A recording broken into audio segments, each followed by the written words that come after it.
Greetings, everyone. Today I want to talk about the upcoming full moon on August 19th. And I know that there is a lot of information coming out about this full moon. And as I sat with my own meditation on the chart, my own exploration of where these energies are in the sky at the time of this full moon, I could see and feel the spectrum with which these energies could manifest as we come into this time of this powerful full moon. So let's look at the chart and look at some of the different ways these energies can manifest in our lives and in our world.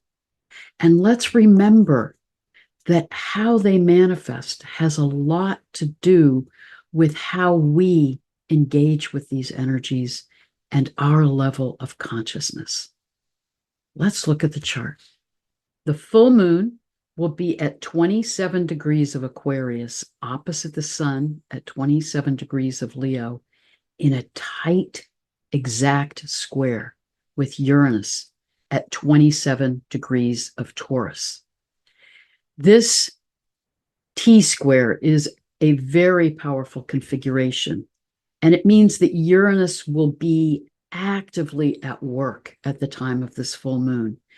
Remember that Uranus is the planet that is about cutting through illusion, guiding us into truth. It is the planet that is supporting us in stepping out of that energy of Saturn. Remember, Uranus is orbiting outside the orbit of Saturn, and Saturn is how we may adapt or enter into cultural expectations, societal pressures to configure our lives in a way to fit in and belong. And Uranus is guiding us back into authenticity, to be in our true selves, to remember the uniqueness that we bring in who we are. Uranus is also the higher octave of Mercury. So if Mercury is how we think and communicate and reflect on things with our own capacity and our own human minds, Uranus is our connection to divine mind, to cosmic consciousness. So with it coming into this T-square, this square with the sun and moon, it is calling us into truth, into higher consciousness, to cut through illusion, to see what we need to see, to be on a path of growth. It's significant too, in that it is the higher octave of Mercury. And at the time of this full moon, Mercury will be retrograde. Mercury went retrograde on August 5th and will stay in retrograde until August 28th. I see Mercury retrograde as not a time that's problematic, but a time when we're called to be more reflective. Remember, the retrograde is when a planet seems to go backwards in the sky. It's not moving from our Earth perspective in a direct manner, but is looping back and then will eventually move forward again. But in that time that it's retrograde, it's calling us to review, to reflect, to step back and be in a deeper process with that energy.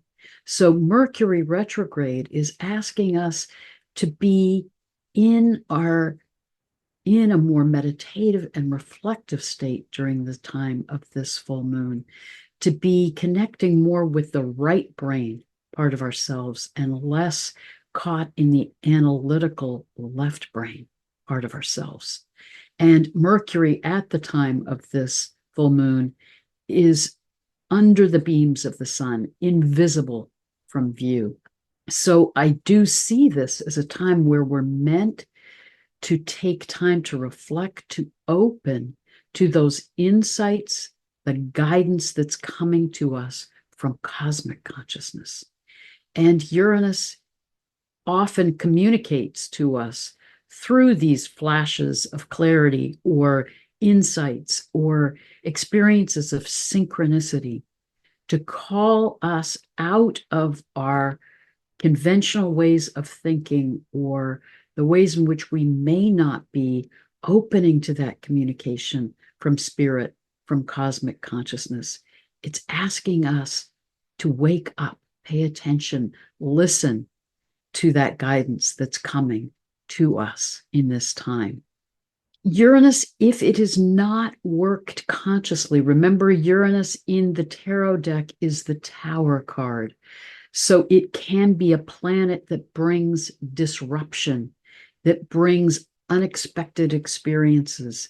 Uranus and Taurus, earth events, earthquakes, or in our collective experience on the global stage, it can be experiences of disruption or radical events that upset our sense of stability. But remember, the disruption that Uranus brings is to guide us into awakening. This is not a planet that is about chaos or disruption to traumatize us. It is a planet that is asking us to wake up. Remember that Uranus, from Richard Tarnas's perspective, is associated with Prometheus in mythology, the rule breaker, the reformer, the radical, who's trying to cut through injustice in service to humanity. So those with a strong Uranus in their chart are often pioneers, reformers, people who are willing to break out of the conventions or rules of society when it is about a larger purpose, when it is about truth and justice. If it's worked with unconsciously, when Uranus is strong in our chart, it can become a way in which someone is disruptive for the sake of being disruptive, or caught in their own narcissism and this sense that I don't need to regard the rules of the society around me. It's a way in which our ego can become identified with Uranus, such that I feel like I'm divine mind. So what I choose to do is what's right. And then it can manifest in that kind of grandiosity that can be very disruptive. But the deeper archetypal meaning of Uranus is about truth, authenticity, cutting through illusion, so that we're breaking out of patterns individually and collectively that are keeping us out of balance or keeping us caught in unhealthy behaviors, or collectively keeping us constricted, caught in dysfunction, or caught in injustice. So I do see this time of this full moon as a time where there may be disruption on the global level, but it is a call for us to awaken and see what those patterns are that we're needing to break out of collectively. At the personal level, I often experience and talk with the people that I'm doing readings with about how when Uranus is powerfully active in your life, it can often trigger this feeling of agitation, frustration, and it can activate our nervous system. And I do believe the intent of that is Uranus is helping us to see those patterns that we may be locked into that are out of balance, that are no longer true to who we are. And it is activating that frustration and agitation to help us to see what we need to break free from in order to come back into balance, in order to be more true to our deeper selves, our soul self. So know that at the time of this full moon, you may be feeling edgy, frustrated, agitated. It may activate your nervous system. Allow yourself to pay attention to what is triggering those feelings of frustration or agitation. Don't override it. Allow yourself to listen to what it is that Uranus is trying to call your attention to that no longer works for you. I'll just share at the personal level that I'm in some very strong Uranus transits, and I have been experiencing myself as unusually agitated and on edge. And I really had to do some deeper reflection and meditation this weekend. And part of what I was realizing is not only was Uranus trying to wake me up to see some patterns in relationship that I need to shift, to be more in alignment with my true self, with my soul self.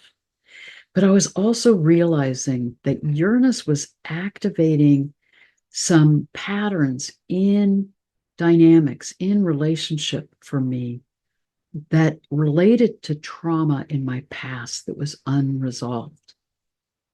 Remember, from an evolutionary astrology perspective, where Uranus is in your chart may reflect where you've experienced some trauma in this lifetime, but it also reflects some disruption or trauma in past lives. Again, I don't think the intent of Uranus is to cause trauma, but its disruption, those events are wake-up calls to help us grow.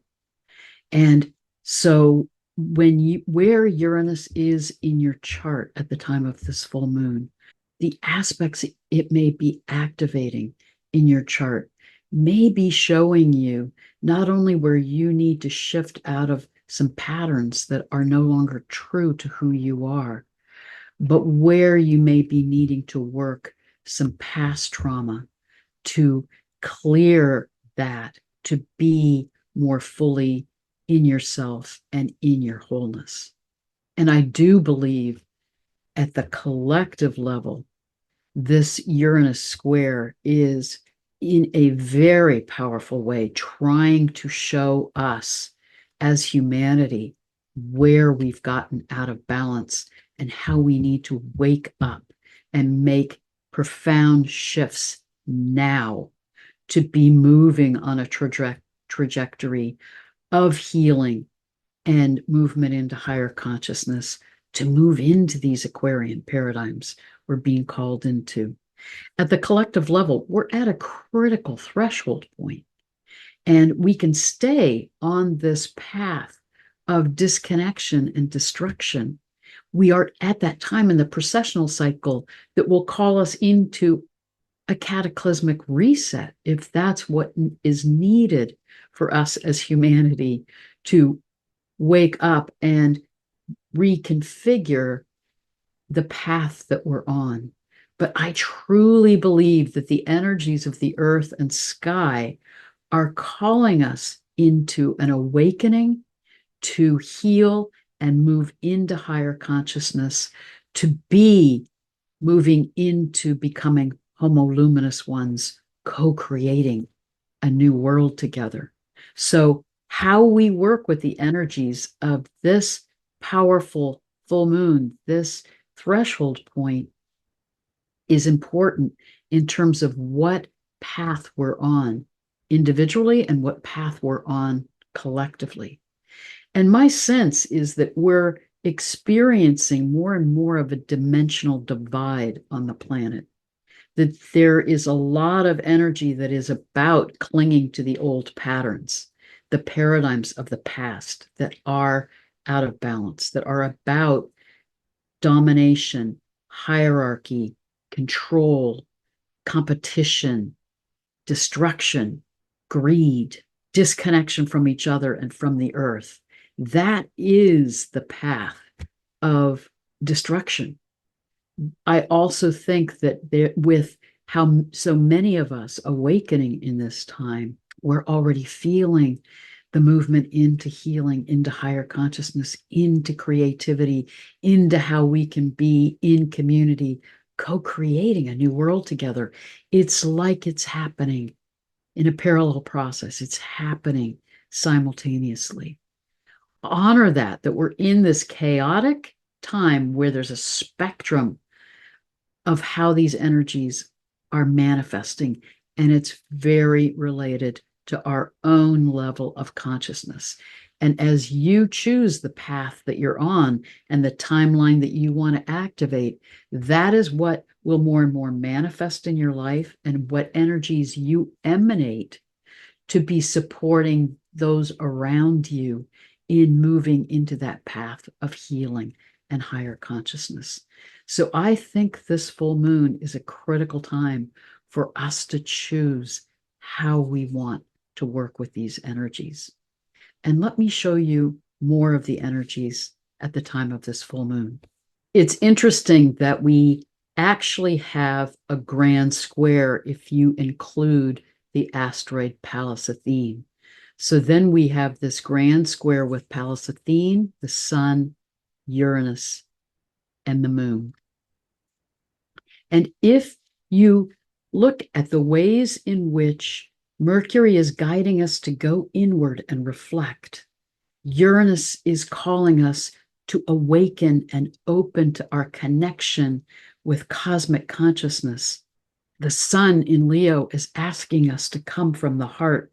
And the Moon in Aquarius is to open to those Aquarian paradigms and how we are integrating these Aquarian energies to cut through illusion, to open and awaken and move into new ways of being.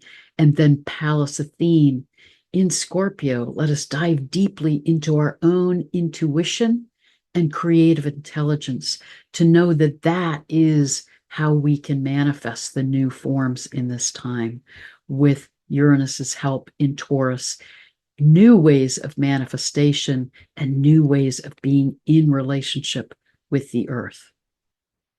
Remember that at the time of this full moon, we also have the powerful configuration with Ixion, Pholus, Ceres, Quaoar squaring the lunar nodes.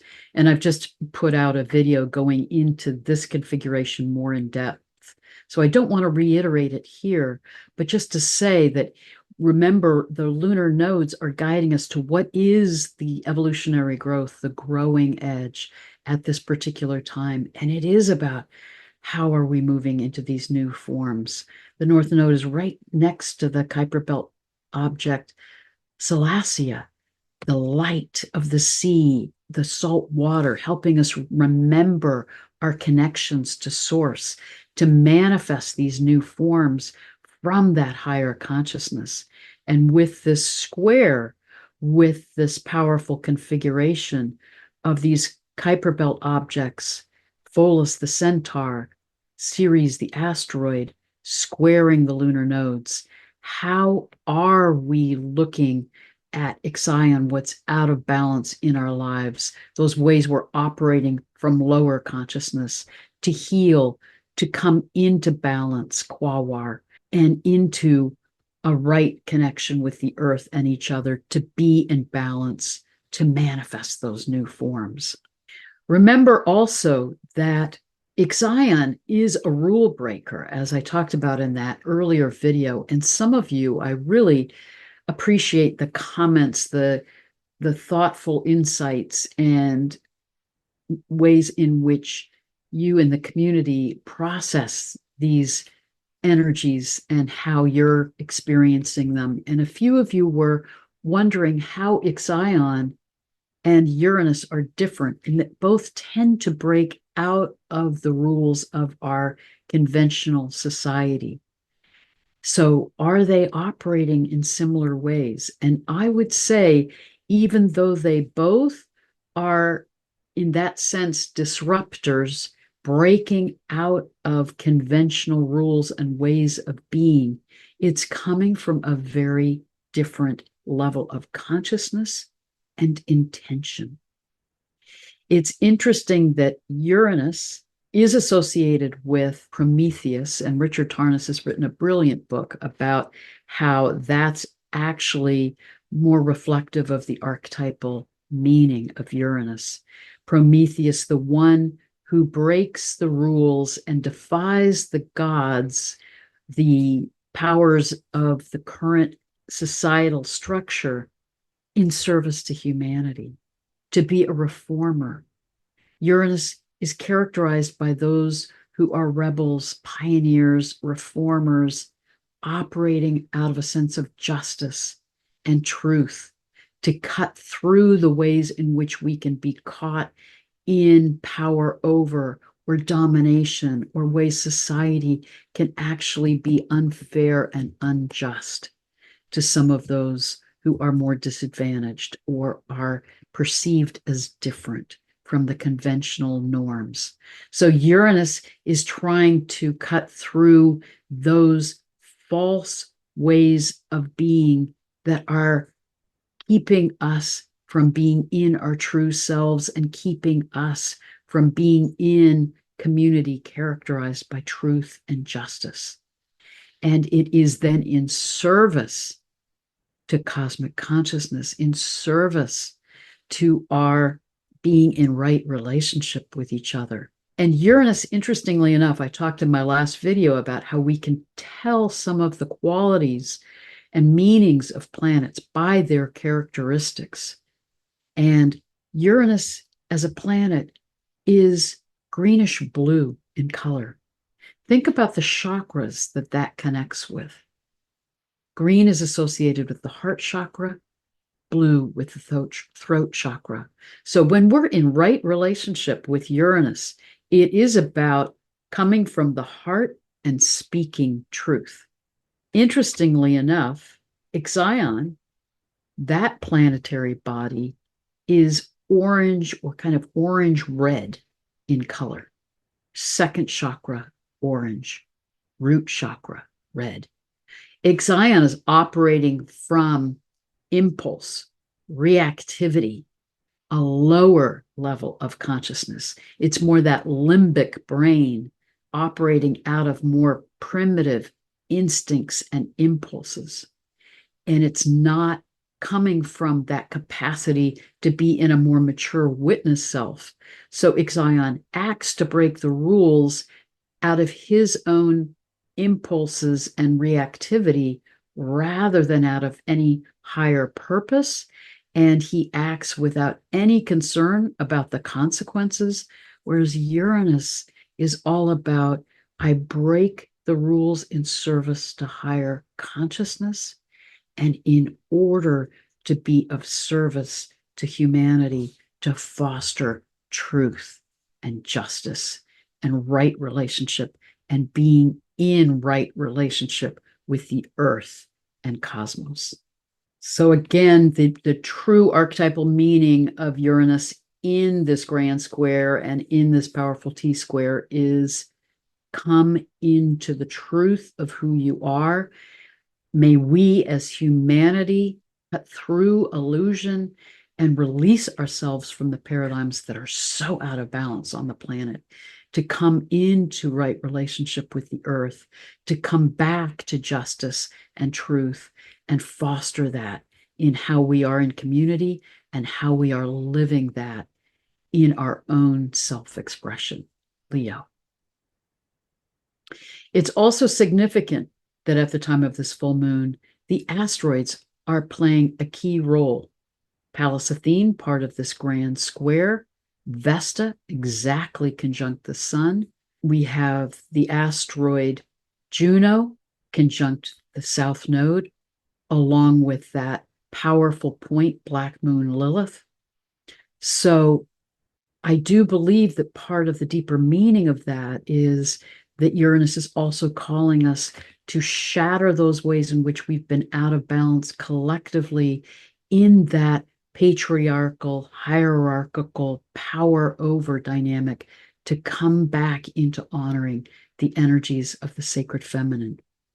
I think it's really fascinating if you think about these different belts, the asteroid belt, the centaurs, the Kuiper belt, and how they activate and guide us into different layers of consciousness here in our evolutionary journey as humanity. The asteroid belt is between Mars and Jupiter. And the asteroid belt consists of these energies that connect us back to the sacred feminine. Ceres, Pallas Athene, Juno, Vesta, Hygeia. They're guiding us back into connection with the wisdom of the sacred feminine. And it's interesting to think about how it's just outside the orbit of Mars and between Mars and Jupiter, how we deal with that energy, Mars, of the sacred masculine, and our beliefs, Jupiter. So it's trying to help us reweave in this patriarchal period what's been fragmented and lost in terms of our connection to the sacred feminine, to bring it back into our awareness and into our consciousness. You move further out, and then you have the belt that is the healing centaurs, particularly Chiron and Chariklo are between the orbits of Saturn and Uranus. If you think of that dynamic of Saturn and Uranus as how do we come into form, Saturn? How do we come into interaction with the society we're born into and those cultural expectations, Saturn? And how do we, Uranus, find our own process of individuation, of being in the truth of who we are, and societally, collectively come into truth to look at whether our forms, Saturn, are configured in a just way and in a way that's in alignment with the harmony and the energies of the cosmos, or out of alignment. And those healing centaurs are helping us heal what needs to heal to come back into right relationship and wholeness. And then when we move further out into the trans-Neptunian objects and the Kuiper belt, that ring that surrounds our solar system, it's helping us remember our connection to the energies of source. The Kuiper belt is full of icy, rocky fragments of the formation of our solar system. So it's helping us reconnect with the energy of our origins. And so many of the Kuiper belt planetary bodies that have been discovered are now associated with creation deities and that indigenous wisdom of our oneness with the earth and sky, our connection with source. And as I talked about in my last video, I think there are other Kuiper belt objects, Ixion in particular, that is also saying how we can be in disconnection with that understanding of our origins and connection with the cosmos, how we can get caught in our own sense of separation and need to awaken to how then we come back in to right relationship. So these energies are so powerfully at play at the time of this full moon. And let me talk about one other configuration that I think is very important. At the time of this full moon, we're also in a square between Saturn and Jupiter. Saturn at 17 degrees of Pisces, Jupiter at 17 degrees of Gemini, conjunct Mars at 19 degrees of Gemini. What is the meaning of this square? Remember that Saturn and Jupiter started this synodic cycle when they were conjunct on December 21st, 2020, at 0 degrees of Aquarius. Think about what was going on at that time. And also remember that that conjunction was called a great conjunction because of the closeness of Saturn and Jupiter, the fact that this conjunction was visible to almost all of us on the planet. It was a very powerful configuration. And calling our attention to what looked like this very bright star in the sky. And it was at 0 degrees of Aquarius.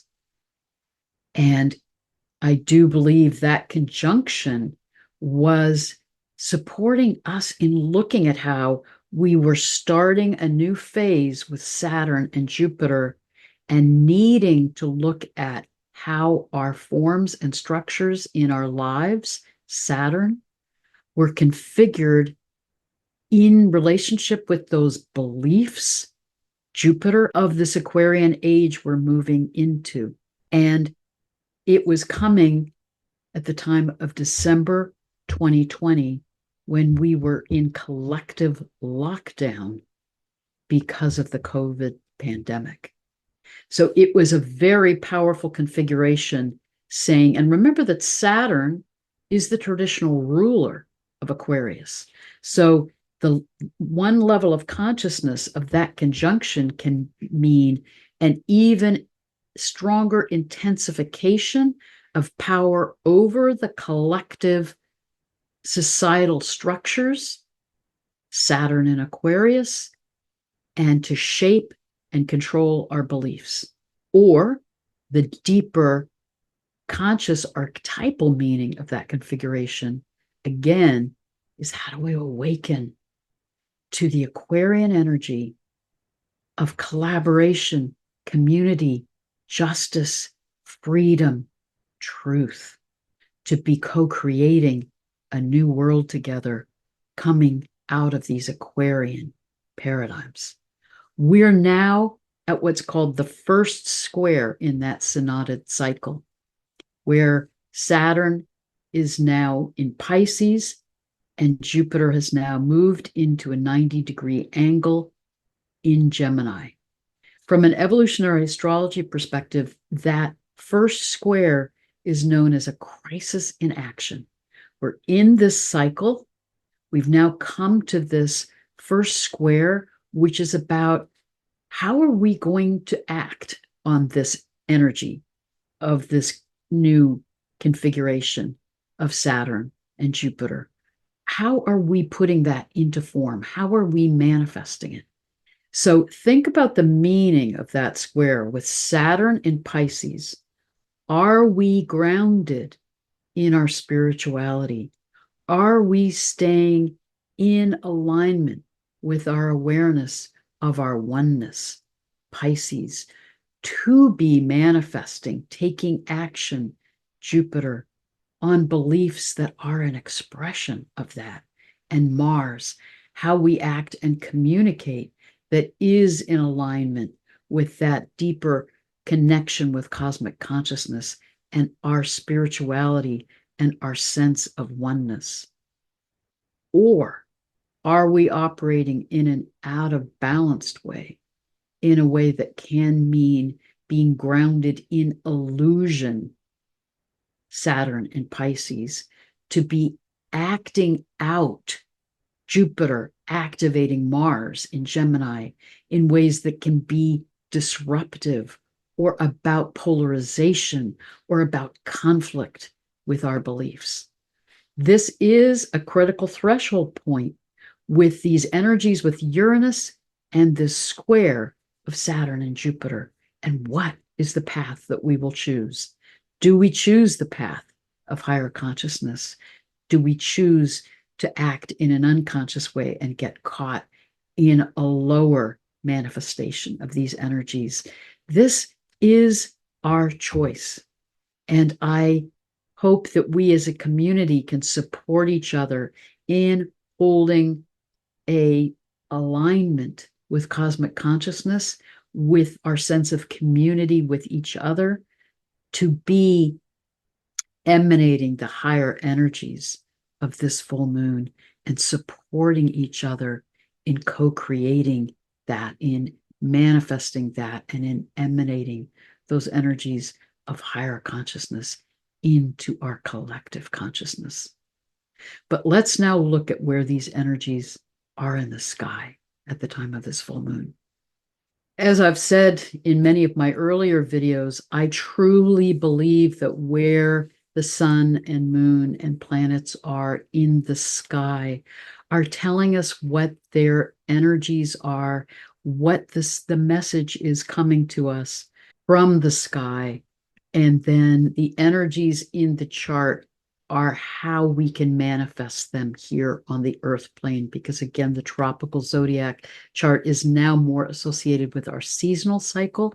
than where these energies are actually in the sky. At the time of this full moon, the full moon will be here moving into the stars of Aquarius. And part of what's so powerful about its placement is you can see it's in alignment with the royal star Fomalhaut, the royal star of the south.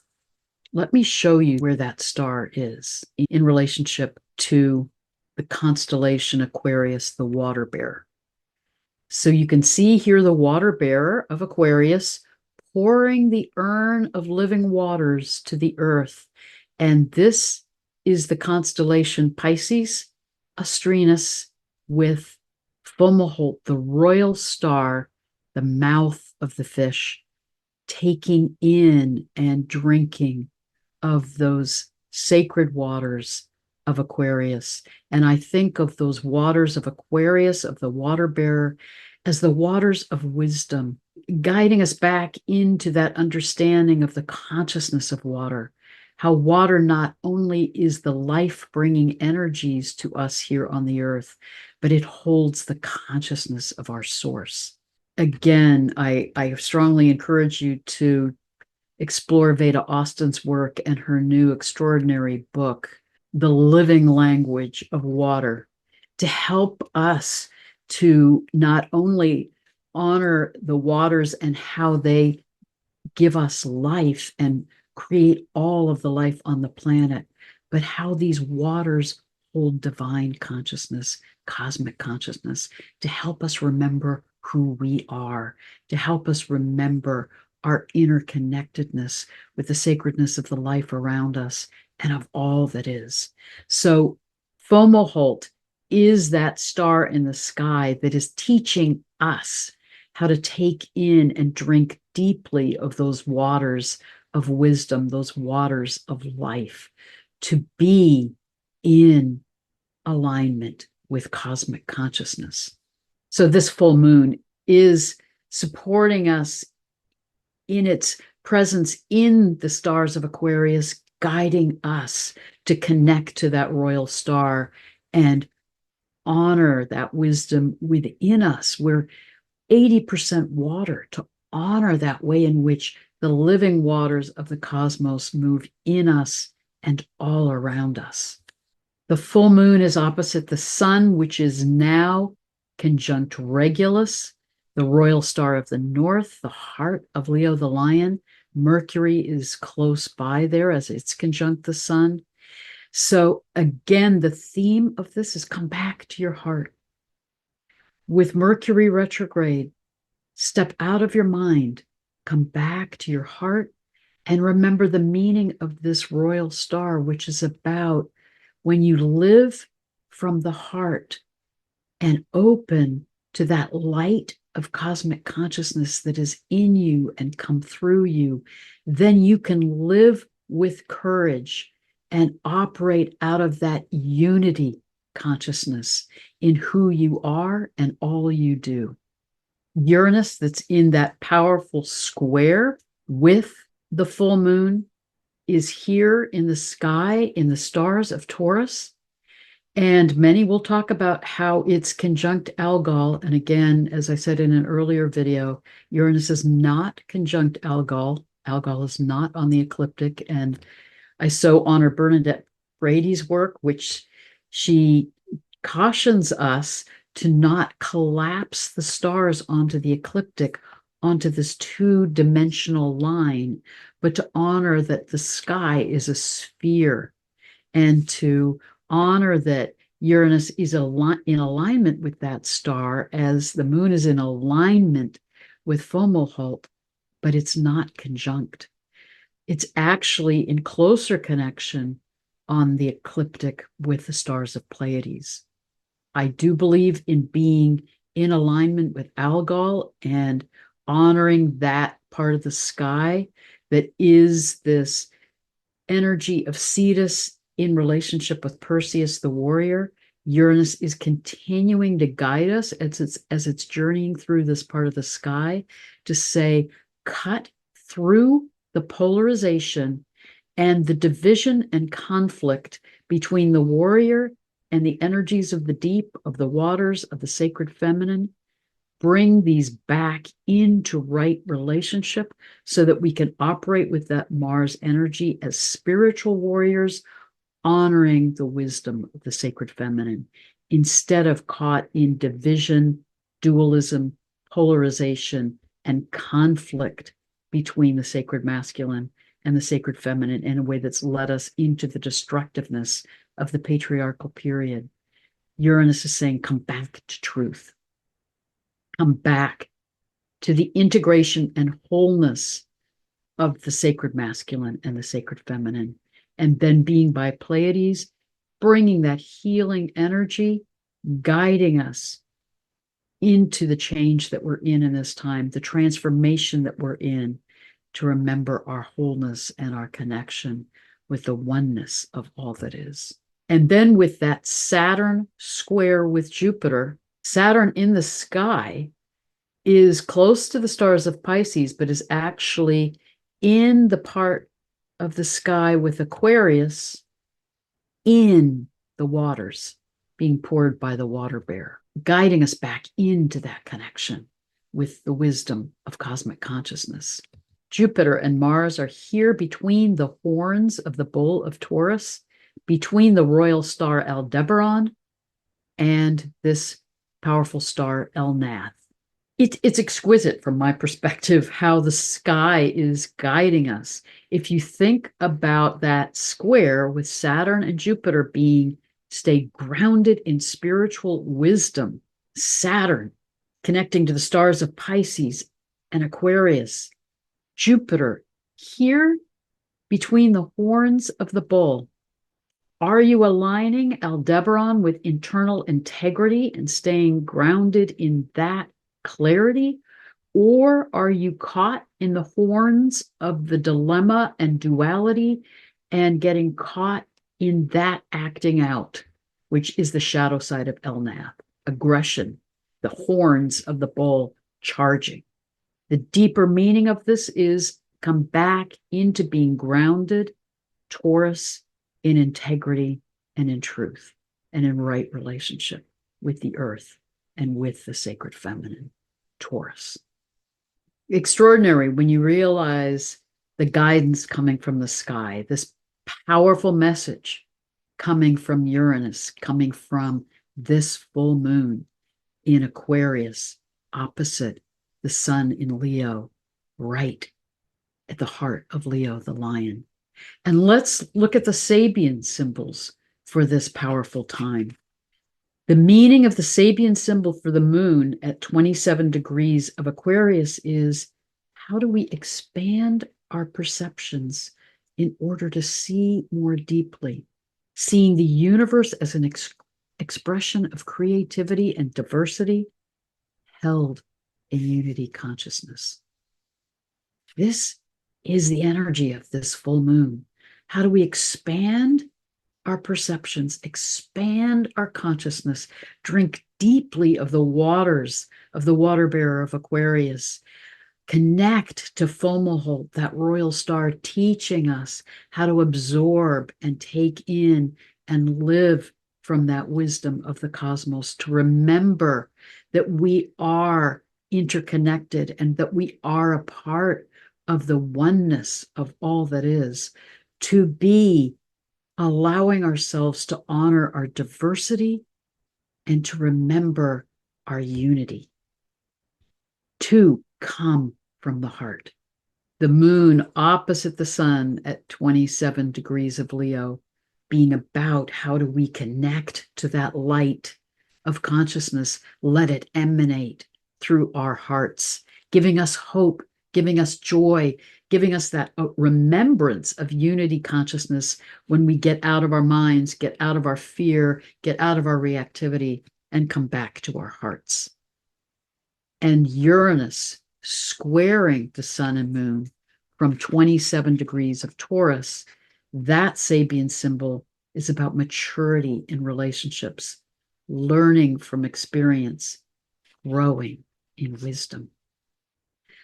So again, how we work with this powerful full moon affects how it will manifest in our lives individually and collectively.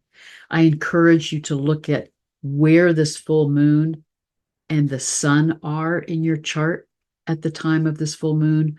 Where is Uranus in that powerful square? Look at where Uranus is in your chart to see where that truth and clarity of cosmic consciousness, that guidance from spirit, is coming to you to awaken you and to help you break out of those patterns or ways in which you are not being true to yourself.